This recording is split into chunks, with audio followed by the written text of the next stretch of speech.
అదే RTV app వార్తల్ని క్షణాల్లో చదివే అవకాశం ఉంటుంది. ఒక న్యూస్ పేపర్, ఒక టెలివిజన్ ఛానల్ మీ చేతుల్లో ఎప్పుడూ ఉంటాయి. ఈరోజు మార్నింగ్ 7 o'clockకి మెంటాడ మండలంలో మా పార్టీ అధ్యక్షుడు వాళ్ళ మదరు చనిపోతే అక్కడికి వెళ్తున్నాం. మన తప్పు లేకపోయినా అటువైపు వాడు తాగి ఉంటే ఎలాంటి ప్రమాదాలు జరుగుతాయి అనడానికి ఇది ఒక ఉదాహరణ. వెంటనే అటువైపు నుండి వస్తున్నటువంటి బలోరా వెహికల్లో ఉన్నటువంటి వ్యక్తి పూర్తిగా మద్యం సేవించి ఉండడం వల్ల మా ముందున్న వెహికల్ అటువంటి ఈ ఎస్కాట్ వెహికల్ ఏదైతే ఉందో ఆ వెహికల్ని చాలా ర్యాష్గా డాష్ ఇచ్చాడు.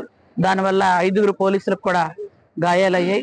అందులో ఒక ఇద్దరికి ఫ్రాక్చర్స్ కూడా ఇది, ఇంకొక ఇద్దరిని టెస్ట్ చేస్తున్నారు.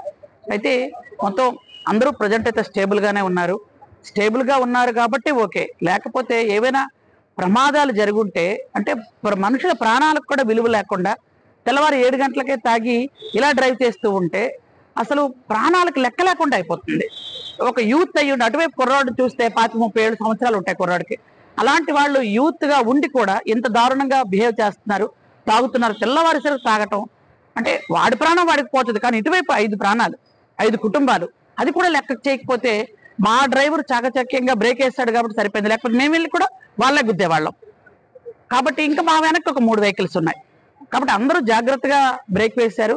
పాపం ఈ ఎస్కాట్ వెహికల్ డ్రైవర్ చాలా ప్రయత్నం చేశాడు డ్రైవ్ చేయడానికి, కానీ కుదరలేదు. ఏదైనా వాళ్ళ ప్రాణాలు మాత్రం కాపాడాడు ఆ డ్రైవర్. అటువైపు వాడు మాత్రం చాలా ర్యాష్గా ఉన్నాడు. తాగి డ్రైవ్ చేస్తే ఈ విధంగా ఉంటుందని మాకు అర్థమైంది. ఏదైనా ఆ భగవంతుడు వాళ్ళందరినీ కూడా కాపాడాడు. Thank you very much. మరిన్ని వీడియోస్ కోసం ఛానల్ ని సబ్స్క్రైబ్ చేయండి. లేటెస్ట్ అప్డేట్స్ కోసం వాట్సాప్ ఛానల్ ని ఫాలో చేయండి. అండ్ లింక్ డిస్క్రిప్షన్ లో ఉంది.